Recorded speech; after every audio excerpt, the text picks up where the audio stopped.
형제자 여러분 안녕하세요. 오늘은 3월 13일 수요일 하나님을 기억하고 따라가는 삶이라는 제목으로 창세기 33장 12절부터 20절까지를 묵상하겠습니다. 12절 에서가 이르되 우리가 떠나자 내가 너와 동행하리라. 자, 에서는 야곱의 용서를 받아주고 야곱을 용서합니다. 20년 만에 만나서 용서하고 야곱과 에서의 관계가 화해와 기쁨과 평강과 놀라운 관계로 회복되었습니다. 자, 그리고 나서 에서는 기쁜 마음으로 야곱에게 함께 살 것을 제안합니다. 자, 야곱의 입장에서는요, 에서의 입장을 받아들이고 에서와 함께 에서가 사는 그 세일 땅으로 가면, 세일 땅은 지금 가나안 땅에서 남쪽의 동편인데 가나안 땅은 아니거든요. 에서의 제안을 받아들이면 야곱도 편해요. 함께 사는 것. 그러나 걸리는 것은 하나님께서 자신에게 주신 사명과 그냥 말씀과 인도하시며 그 가나안 땅으로 다시 돌아와서 이곳에서 하나님의 축복과 언약을 계속 흘러내리는 아브라함부터 시작했던 하나님의 그 축복을 온 열방을 향해서 흘러내리는 그 일들을 감당해야 합니다. 어디서? 가나안 땅에서. 그것도 베델에서 하나님이 역사하셨기 때문에 베델로 돌아왔어야 돼요. 그런데 그 에서의 제안을 거절하기 어렵다는 것이죠. 그러니까 에서의 말을 듣자니 하나님의 약속과 하나님의 말씀이 걸리는 것이고, 또 하나님 말씀을 따르자니 누가 걸려요? 에서가 걸리는 것입니다. 인간적으로 에서가 나를 받아주고 형이 나를 받아주고 형이 나를 용서해줬는데 형의 제안을 거절하는 게 쉽지 않았습니다. 그럼에도 불구하고 야곱은 사람보다는 하나님의 말씀을 따랐습니다. 여러분, 세상의 현장에서 그 나에게 이익을 주고 나를 도와주고 나를 챙겨줬던 그 사람이 하나님의 뜻과 다른 것을 얘기할 때 과연 여러분 어떻게 하겠습니까? 참 어려운 상황이에요. 그때 힘들지만 하나님의 뜻을 붙잡고 사람의 뜻을 거절하는 그 결단이 필요한 것이죠. 자, 왜냐하면 하나님의 뜻으로 선택했을 때 혹시 사람과 관계가 불편해질지라도 하나님의 뜻 가운데 모든 것이 풀어질 것을, 그것이 바른 길이라는 것을 우리가 믿고 나가기 때문입니다. 그런데 야곱에게는 지혜가 있었어요.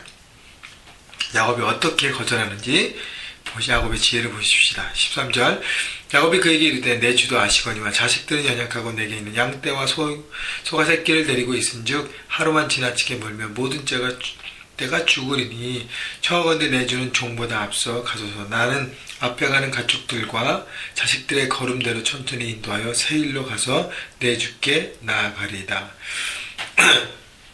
15절 에서가 이르되 내가 내 종 몇 사람은 내게 머물게 하리라. 야곱이 이르되 어찌하여 그리하리까 나로 내 주께 은혜를 얻게 하소서 하매 16절 이날에서는 세일로 돌아가고.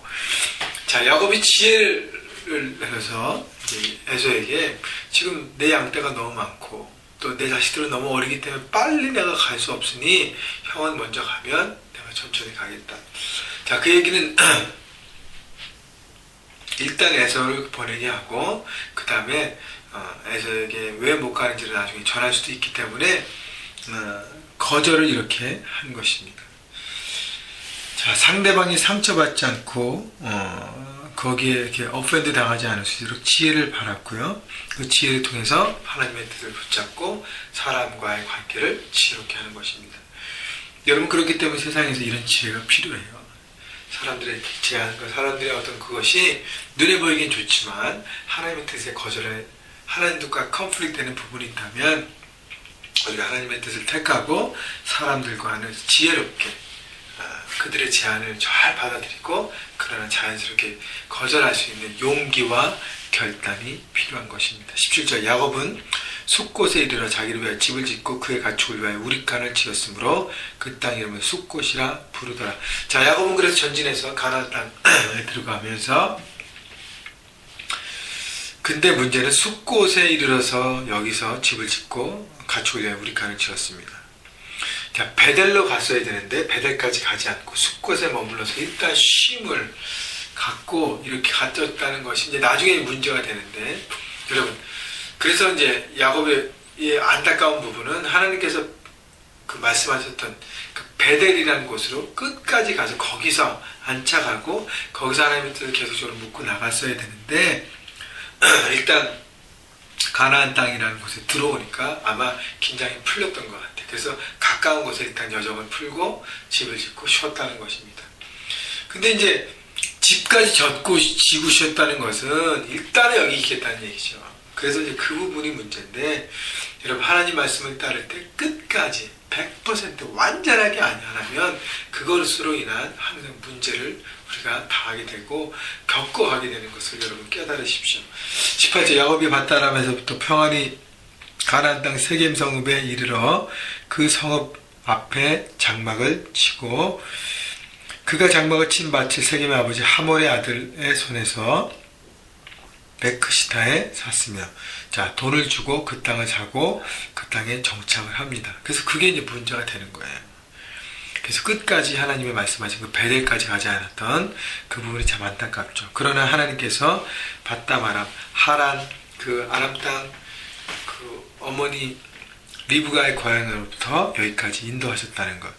그래서 평안한 삶이라는 것은, 평안히 인도했다는 것은, 평안한 삶이란 하나님의 인도하심을 100% 따라갈 때 그것이 우리에게 가장 평안한 삶인 것이에요. 하나님이 인도하신 그 모든 상황에서 우리가 살아가는 것, 그것이 바로 최선인데, 여러분 세상의 기준에서 좋은 장소, 좋은 집, 좋은 로케이션, 좋은 직장, 좋은 학교, 이게 아니라 하나님이 우리에게 인도하신 그곳이라면 그것이 정말 퍼펙트한 곳이고, 퍼펙트한 장소, 퍼펙트한 직장이고, 퍼펙트한 학교라는 것입니다. 자, 그것이 하나님의 인도하심이 있는지 없는지를 확인해야지 세상의 가치 기준으로 얼마를 더 주고 뭐 어떤 것이 더 좋고 여기에만 평가에 머무르지 말라는 것입니다. 자, 20절 거기에 제단을 쌓고 그 이름을 엘헬로헤 이스라엘이라 불렀더라. 엘헬로헤 이스라엘이라는 뜻은 하나님, 이스라엘의 하나님이라고 얘기하는 것이죠. 자, 그때까지는 아브라함의 하나님, 이삭의 하나님, 조상들의 하나님에 대해서 집중했는데 이제는 이스라엘의 하나님.